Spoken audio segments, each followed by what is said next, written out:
Welcome to Medical Entrepreneur. Hari ini saya sebagai host Justin dengan Nanda. And Francine. hari ini kami memiliki a special guest yaitu Dr. Sari Khairunisa. Halo semuanya. Ya, jadi dokter adalah salah satu Deputy CEO dan Vice President di R&D di Paragon Group. Mungkin dokter bisa coba untuk tell about your background. Oke, makasih Justin, Nanda, Francine. Halo, nama saya Sari Khairunisa.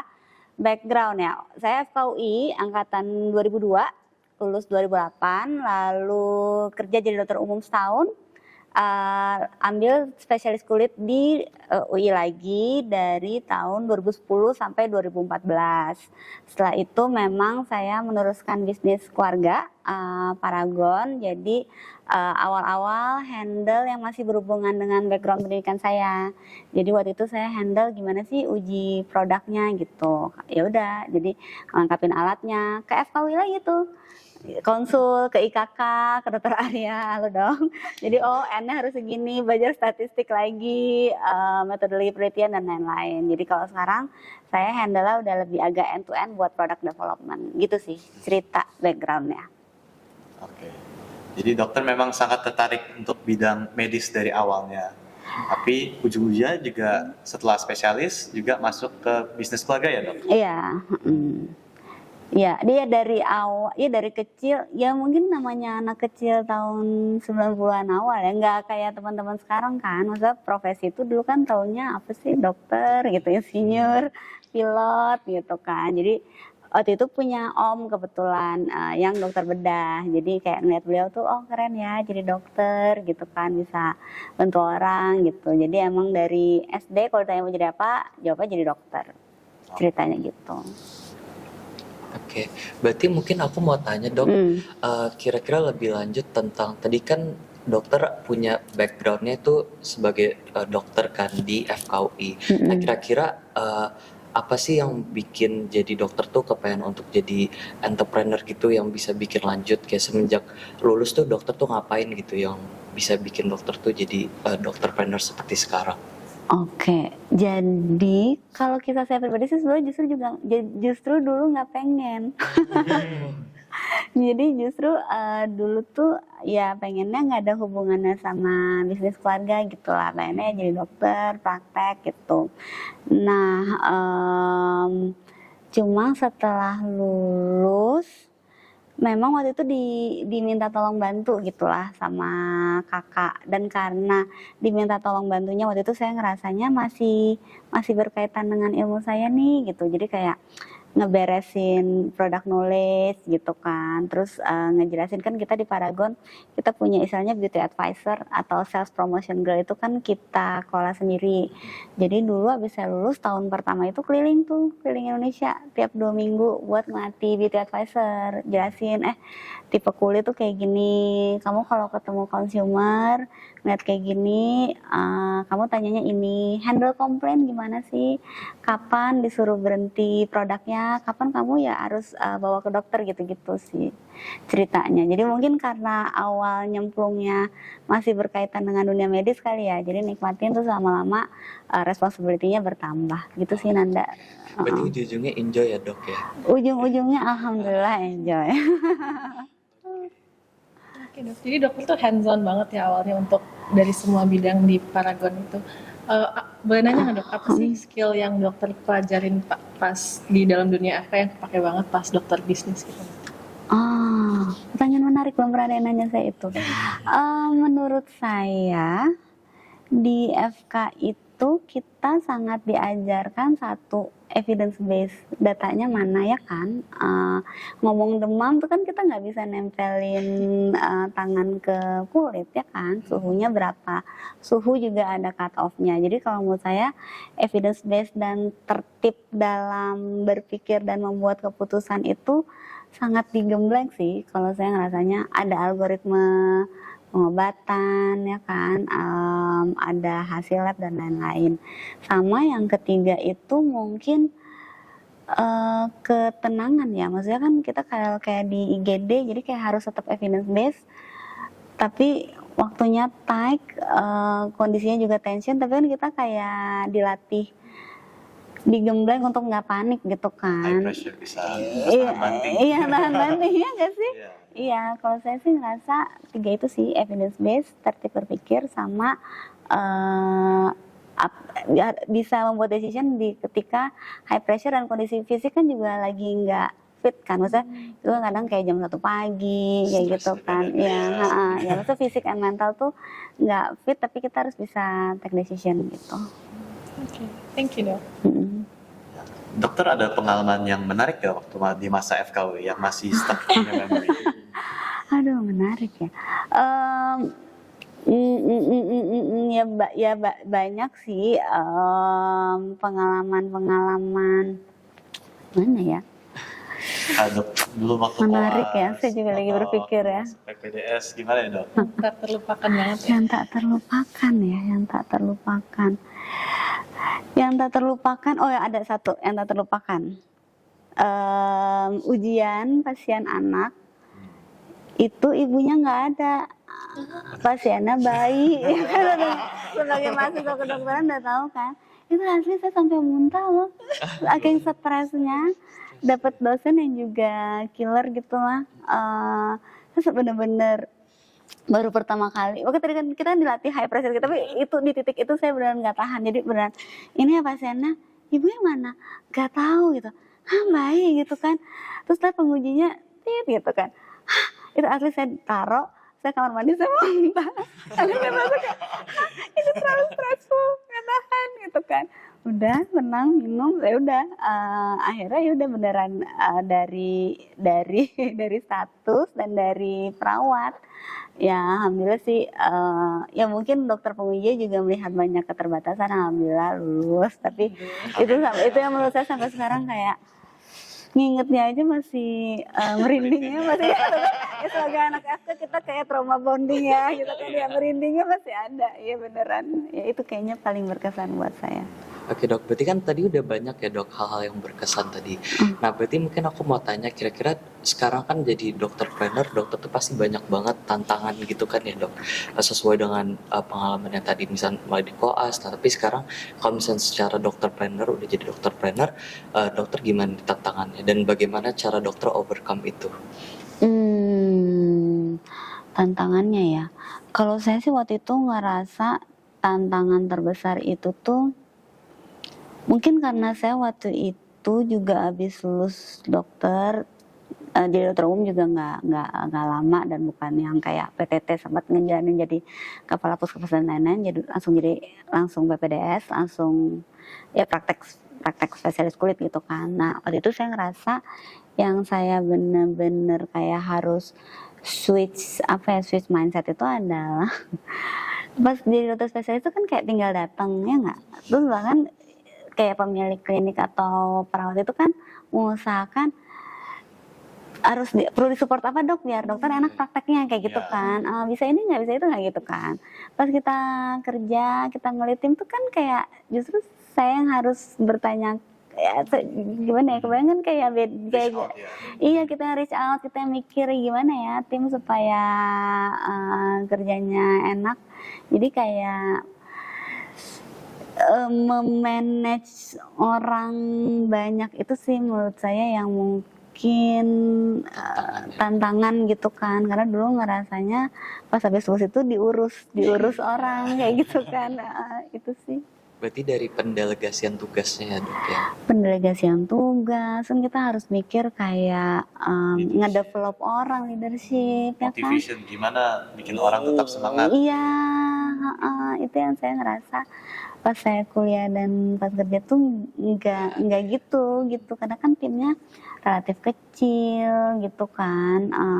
Iya benar, lebih ke leadership kali ya, leadership, manage orang, terus kan apa saya mikir kejauhan ya, saya tuh merasa kan kayak ketitipan, maksudnya para talent ini kan dititipkan oleh keluarganya bekerja di Paragon gitu kan, jadi kita harus mikirin dong dia 3 tahun lagi harus bisa apa, 5 tahun lagi harus bisa apa, 10 tahun lagi harus bisa apa gitu Jadi sih. ngerasa tanggung jawabnya jadi dokter gitu lah ya. Iya, yang dulu saya merasa kalau kalau praktik dokter itu tidak ada tas, tidak ada baggage itu kan, datang pasien, ya kita kan bukan mana yang lebih mudah atau apa ya, kayak beda aja sih. Yang kita pikirin biasanya kan oh oke pasien nggak komplain apa gitu kan.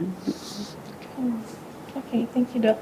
Jadi kan dokter tuh abis mulai nyemplung ke bisnis keluarganya abis lulus Terus ya. pas Dok, kan banyak yang pada untuk bisnis keluarga tuh basicnya tuh ekonomi gitu dok. Karena agak telat karena mereka sambil kuliah bisa langsung. Dokter pernah ada ngerasa, aduh telat nih nyemplungnya atau apa nggak dok? Oh iya.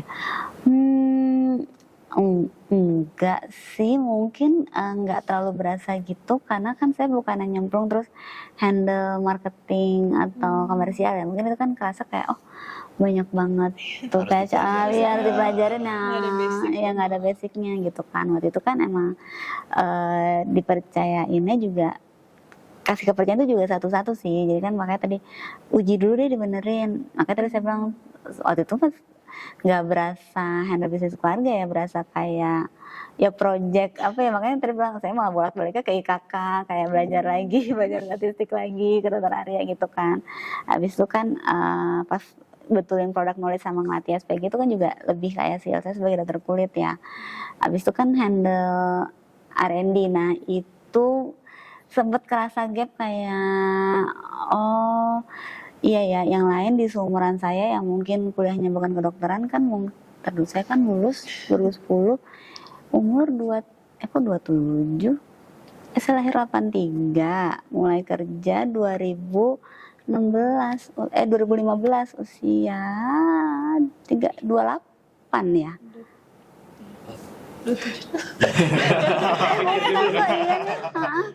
Emang anak apa jarang gitu ya usia segitu ya benar 28 29. Nah waktu itu saya merasa oh iya kalau yang seumuran saya yang nggak kuliah FK tapi langsung kerja kantoran itu berarti kan kayak udah 7 tahun pengalaman kerja ya kan. Mungkin tadi dulunya timnya 2 jadi 5 jadi 10 jadi 15 gitu kan. Kalau saya kan waktu di 2016 dengan Arin itu ngerasa kagok sih, oh langsung ada banyak ya kayak gitu.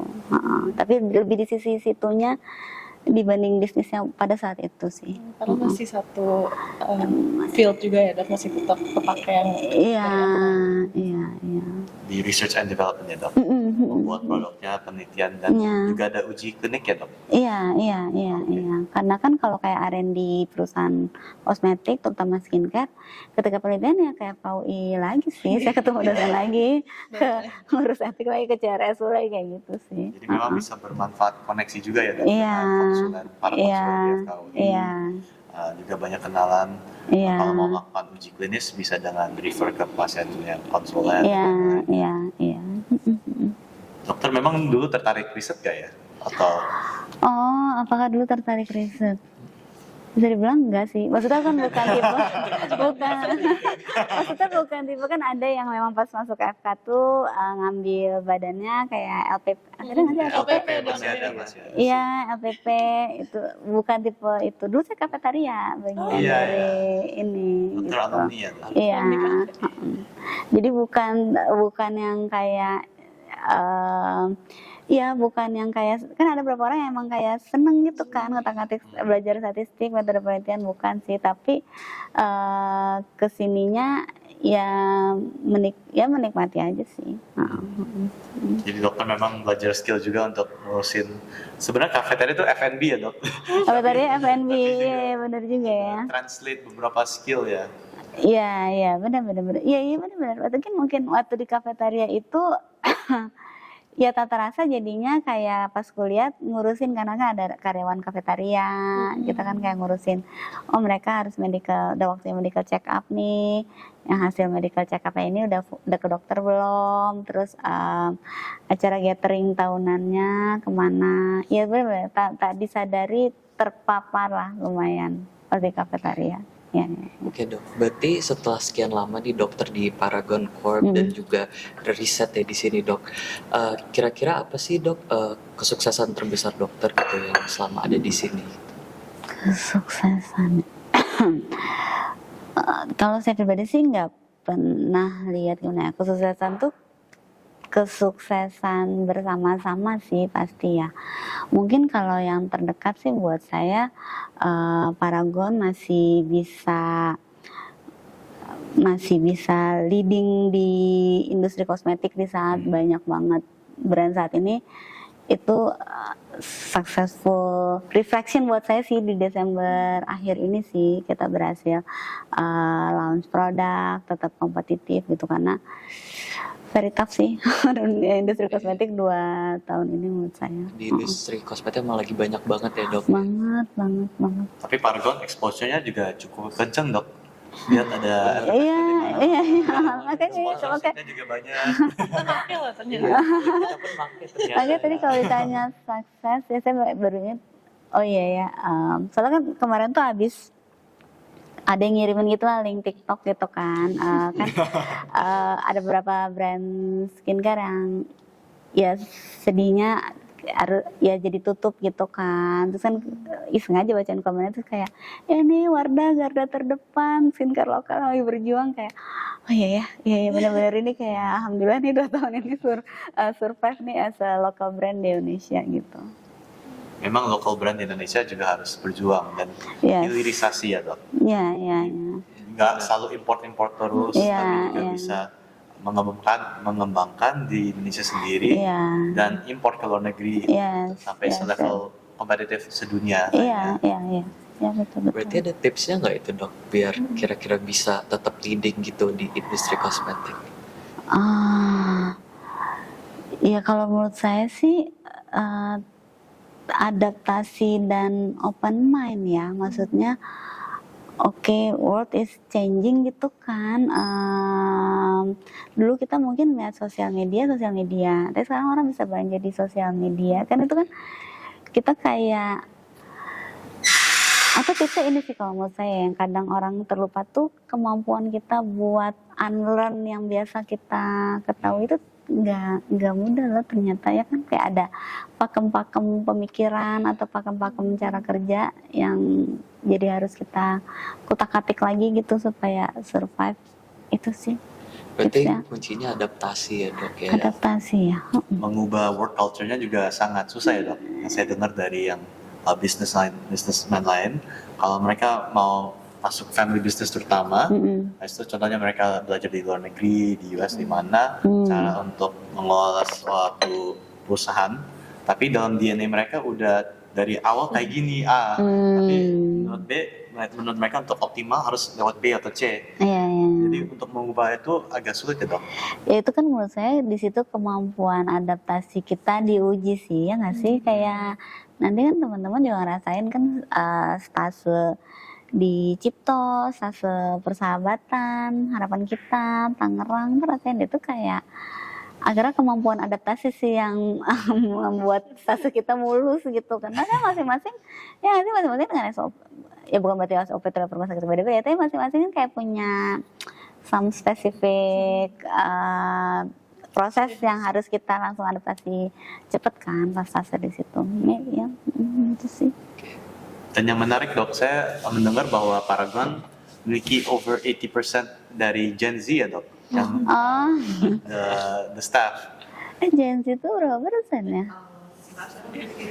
Oh 50, iya. Kalau sama teman-teman online juga. Iya. Tapi intinya sih Paragon itu mayoritas usia di bawah 40.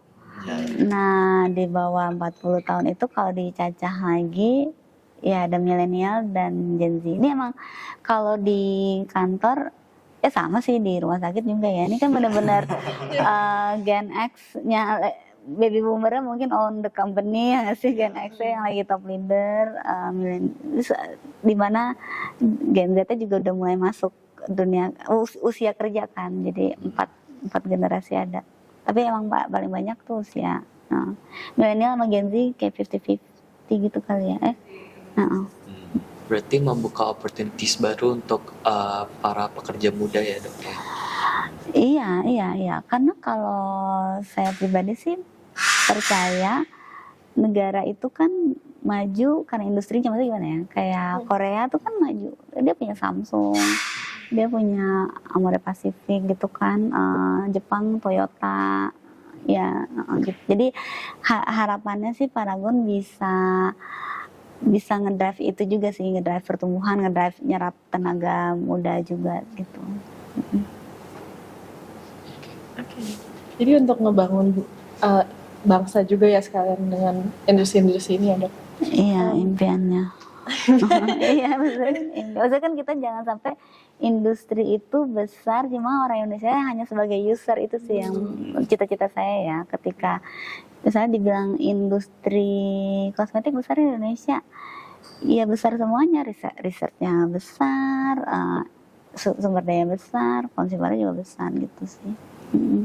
Kan sekarang tuh lebih, apalagi skincare tuh kompetitif banget ya, dan aku juga aku banyak yang takut untuk misalnya dari dokter langsung jadi entrepreneur gitu. Nah yang penting spesialis aja, nanti juga tenang gitu ya, di zona yang nyaman, asik sendiri. Ada nggak tips and tricks atau nggak saran dari dokter untuk kayak kalau dari dokter mau pindah ke entrepreneur itu? Sih. Mungkin sebelumnya saya disclaimer dulu ya. Karena kan kalau saya kan sifatnya meneruskan ya. Jadi karena saya juga berpikir sih kalau misalnya saya mulai sendiri itu bisa atau enggak ya. Jadi makanya saya disclaimer dulu. Sama yang kedua, saya pribadi sih soal tipe yang punya pandangan kalau tiap orang itu punya strengthnya masing-masing sih, ya nggak sih? Ada orang yang emang strengthnya expertise, ada orang yang strengthnya jadi business leader, ada yang emang jadi leader sebuah organisasi gitu. Tapi kalau misalnya memang ingin entrepreneur, kalau menurut saya satu, mungkin mulai dengan apa yang kita familiar dan kita sukai ya. Misalnya Paragon itu kan dibangun oleh ibu saya, Bu Nur. Dia kan emang lulusan apoteker, pernah kerja di perusahaan hair care. Jadi dia familiar gitu. Kalau saya melihat kadang-kadang kita suka diminta isi seminar entrepreneur atau apa kan. Pitfall lah gitu ya. Pitfall itu menurut saya satu, dia nggak familiar sama bidang itu, tapi bidang itu lagi ngetren. Nah tuh menurut saya susah tuh kalau mulainya kayak gitu ya kan. Maksudnya kita mau mulai teh, ya emang harus suka banget teh gitu. Kalau menurut saya sih ya kan, kadang kan orang lagi ngetren kopi gitu kan, bukan terlalu penggemar kopi, akhirnya buka kok. Iya, jadi kalau menurut saya sih tips pertama yaitu sih instead of bidang yang lagi growing, tapi kayak kita familiar sama sukanya apa, kayak gitu. Satu. Terus dua, ini ibu bapak saya suka ajarin sih, dua tuh emang justru jangan nyemplung 100% sih. Dulu pas bikin Paragon itu, bapak saya tetap kerja kantoran, ibu saya run Paragon. Jadi karena kan apalagi kalau misalnya dokter gitu ya, mau mulai usaha gitu kan, kadang kan habis lulus mungkin udah mulai punya keluarga. Maksudnya jangan lupa karena kita tuh kan butuh bayar SPP, bayar buku, jadi jangan kayak dua-duanya langsung jadi entrepreneur. Jadi harus ada satu yang punya fixed income, iya, karena itu akan jadi safety net kita. Dua itu.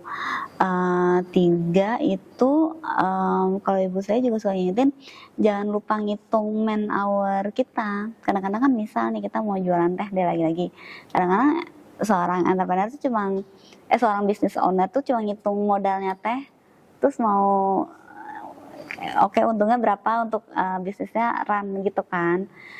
Ya tapi kan jangan lupa kitanya sendiri kan juga kerja kan. Nah kita tuh sebelum jadi entrepreneur tuh per hournya berapa, karena tuh lagi-lagi karena kita udah mulai punya keluarga, ya nggak bisa dong kita jadi kayak nggak dihitung gitu.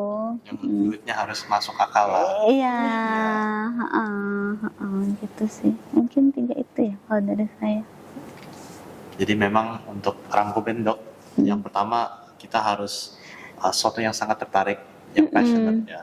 Kalau passionate pasti kita juga bisa kenal sama orang yang contohnya suka teh, kita kenal sama supplier teh, sama yang jual teh, Iya. sama yang produksi dan lain-lain. Dan yang paling penting karena kita suka, kita beneran tahu kan yang udah kita bikin nih enak atau enggak, Ya. ya kan? Heeh.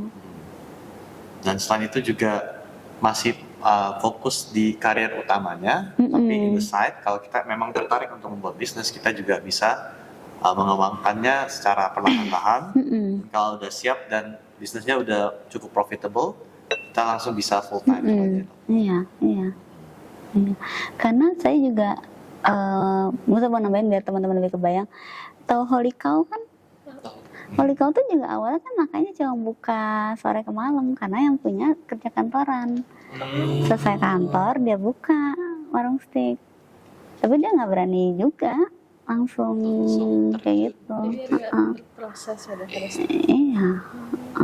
Kan jadi balik ke pertanyaan tadi, Francine tadi, maksudnya tadi tetap di karir utama terus ada minat itu kan sebenarnya mungkin kita bisa produksi sesuatu bisa pakai sistem pre-order dulu ya kan, jadi kita nggak usah nyimpen stok gitu kan. Jadi pre-order dulu udah mulai ada lama-lama kan mungkin diproduksi rutin kita udah tahu ada konsumernya. Ya menurut saya ada berapa hal lah, atau misalnya sebelum bikin toko dulu mungkin online dulu kayak gitu-gitu sih. Jadi make sure nggak ada waste ya dok, baik dari produk maupun juga dari dananya gitu ya. Iya, karena menurut saya orang kadang-kadang mikir entrepreneur, oh ya ntar bisa brandingnya gini. Ada hal-hal operasional yang suka kelupaan dan akhirnya malah ini saya sebut nama karena dia juga open, teman-teman bisa follow, ada Mbak Uma Hapsari, dulu dia bikin sepatu, sempat tutup, sekarang bikin sepatu lagi. Dulu dia laku, tapi akhirnya kebelit stok sepatunya yang enggak ini, jadi makanya tadi ya tipsnya itu sih kayak ada hal operasional yang kita harus hitung gitu, dan kita juga perlu mengenali diri kita sih. Kalau kita ngerasa kayak nggak kuat di situ, lalu siapa gitu sih, apakah suami kita ya kan? Karena kan iya, karena kalau ibu saya tuh suka ngingetin bukan harus laporan keuangan yang mentitil, tapi kamu harus tahu uang masuk, uang keluar, atau simple, atau kalau ngerasa ribet pakai sistem amplop deh gitu kan, ini untuk bayar supplier, ini bayar gaji gitu. Karena kalau enggak akhirnya itu sih yang entrepreneur nggak bisa jalan panjang karena dia kurang ngitung, akhirnya ya nggak bisa bayar karyawan, ya akhirnya ada utang ke supplier gitu.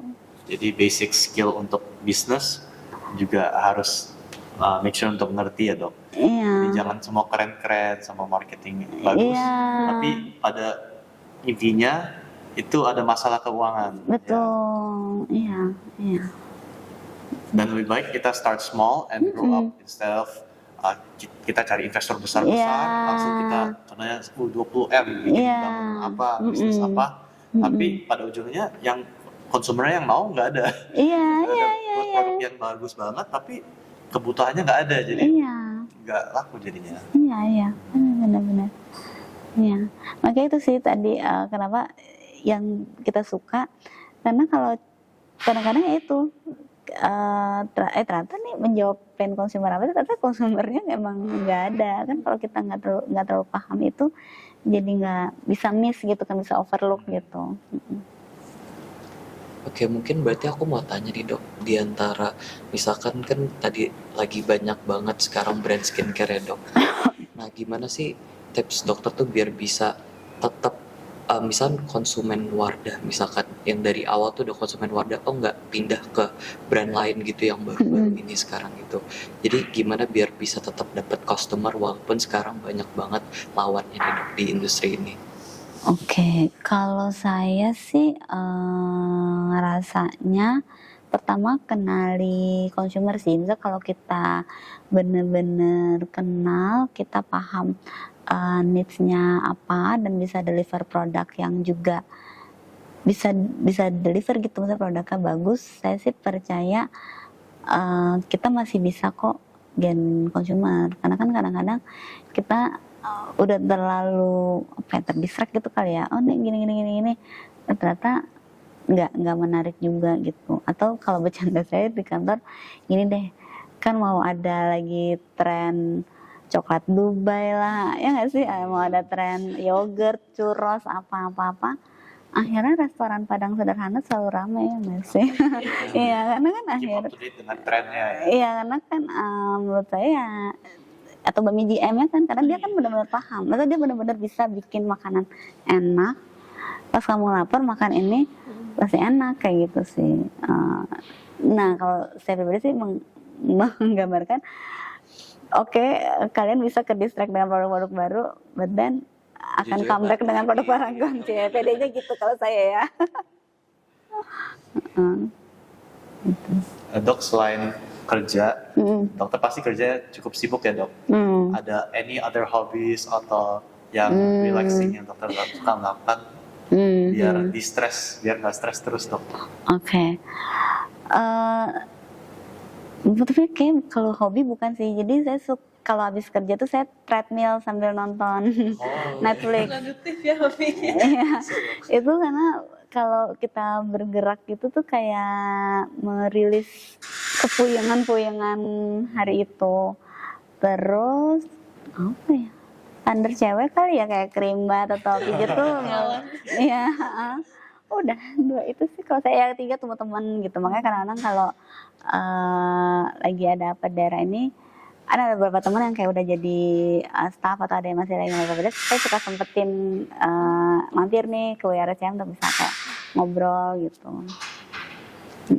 Jadi olahraga memang bantu untuk distress ya dok. Iya, sangat sangat. Saya bukan olahraga yang pelari cepat ya, tapi kayak jalan aja di treadmill sembari nonton.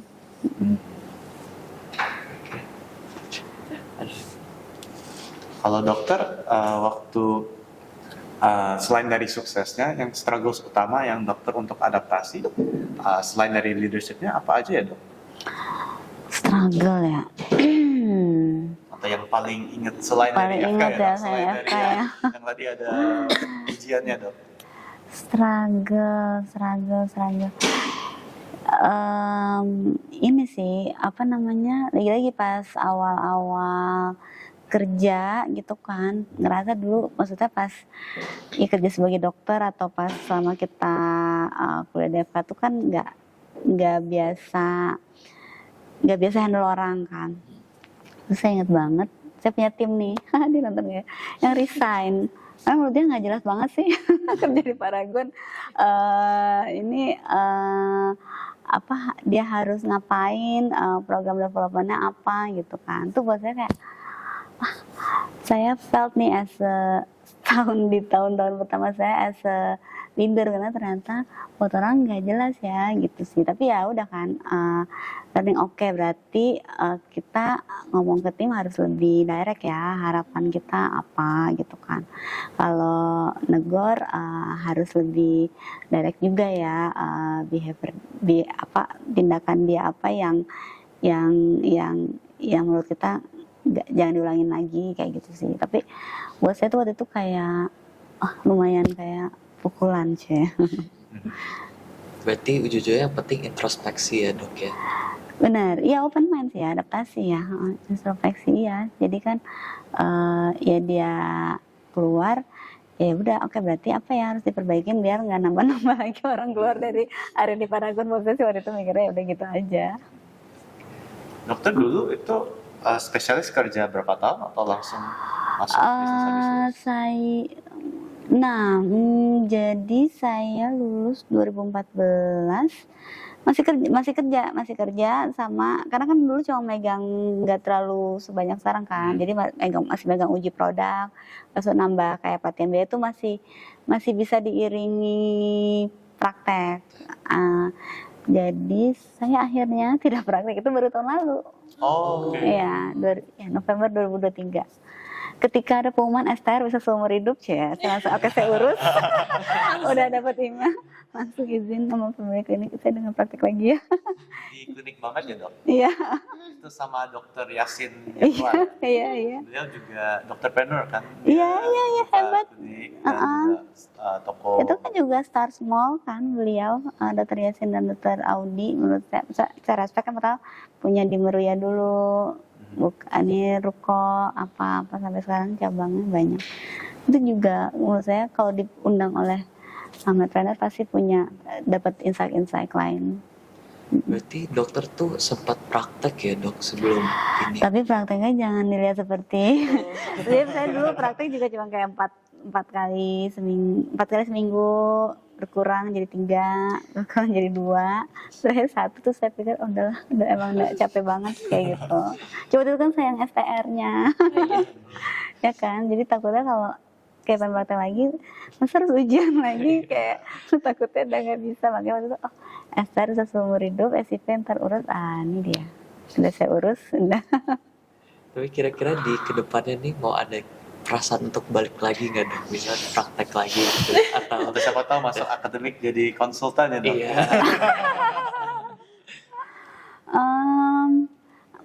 Mungkin ada sih, tapi kalau sekarang sih lebih ke lelah sih, mungkin karena kan kalau kita berpraktek kan kita bisa atur kayak oke, praktek juga biasanya kan dimulai siang ya, maksudnya kan siang ntar ada jeda, praktek lagi misalnya kayak sore ke malam kayak gitu. Kalau kita kayak saya kemarin-kemarin itu kan beneran kayak kerja, baru selesai jam berapa langsung berangkat ke klinik, itu tuh yang akhirnya sangat lelah sih. Atau mungkin saya juga udah bertambah usia ya, jadi kayak udah nggak capek banget kayak gini gitu sih. Jadi kalau ada bulan praktek mungkin, tapi kalau apabila jam kerja saya di Paragon berkurang sih. Tapi kalau masih kayak sama sekarang kan jadi kayak lanjut banget, itu tuh yang buat saya sih melelahkan ya. Jadi sekarang istirahat dulu ya dok ya. Sekarang ya fokus satu-satu dulu. Oke dok, mungkin untuk pertanyaan terakhir ya dok. Mungkin untuk viewersnya, Ya. apakah dokter ada sebuah message yang ingin disampaikan kepada mereka sebagai future doctorpreneurs? Sebagai future doctorpreneur, oke. Ya teman-teman yang nonton sebagai future doctorpreneur, mungkin kalau dari pengalaman saya pribadi ya, be open minded ya kan, karena sebetulnya kegiatan entrepreneur atau yang lain dan kegiatan dokter itu juga nggak melulu sesuatu yang harus dipilih ya kan. Kita bisa jalanin barengan selama masih nyaman buat kita, nyaman buat keluarga.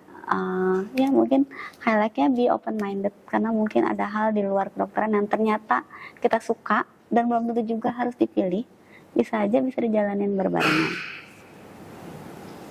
Oh, kan ada udah produk-produknya di meja. Udah ada produk placement ya.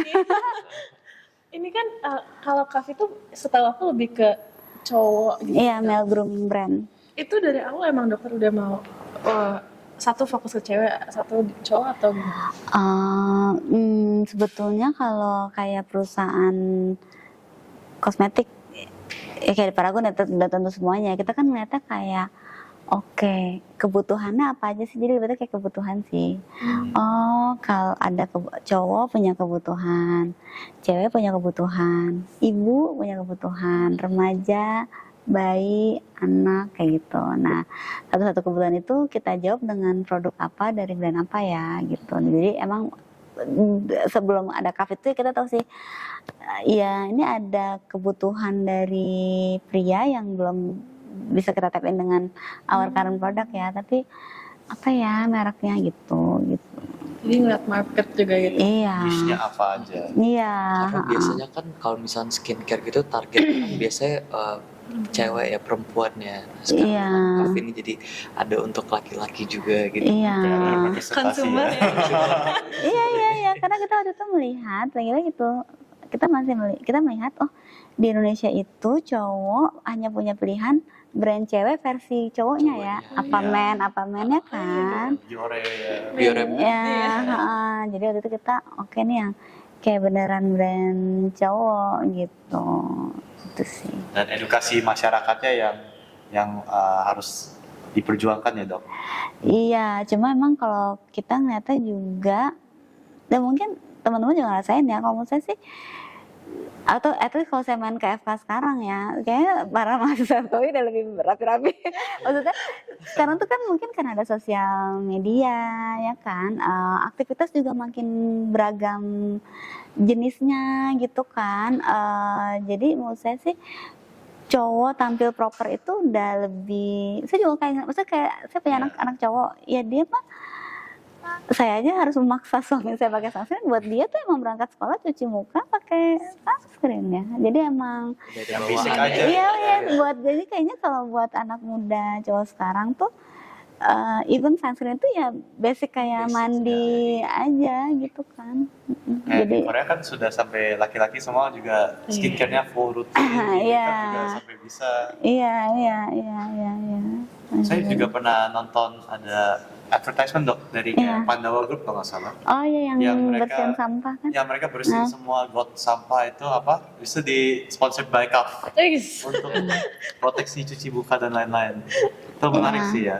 Iya, karena kan sekarang, maksudnya dibanding saya dulu ya, saya kan kuliah kayak 2002 sampai 2014 saya bisa dibilang, kan sekarang tuh aktivitas tuh buat cowok tuh lebih beragam kan. Misalnya ada kayak mau lari ya kan, lari 5K atau 10K, habis itu masih mau nongkrong sama temennya, nggak mungkin kucel kan, atau mulai apa sepeda, pedal, mungkin aktivitasnya juga lebih beragam sih. Jadi cowok kayak tampil rapih lah ya kan, bukan dandan kayak di Korea juga, tapi kan tampil rapi, maksudnya muka nggak berminyak, rambut nggak acak-acakan, nggak bau badan, tuh jadi kayak bare minimum cowok gitu kalau menurut saya ya, dibanding ya kan standarnya dibanding 20 tahun yang lalu mungkin yang penting mandi. Kalau sekarang kan kayak udah lebih beda lah. Dan accessible, sangat accessible. Bisa Iya, ditemukan di semua kayak Alfamart, Indomart, semua. Gerai-gerai gitu. Iya, gitu. Ada pertanyaan lain atau? Oke. Kasih banyak dok untuk Thank you. menghadirkan podcast hari ini. Iya. Medical entrepreneurs. Innovate, elevate, captivate.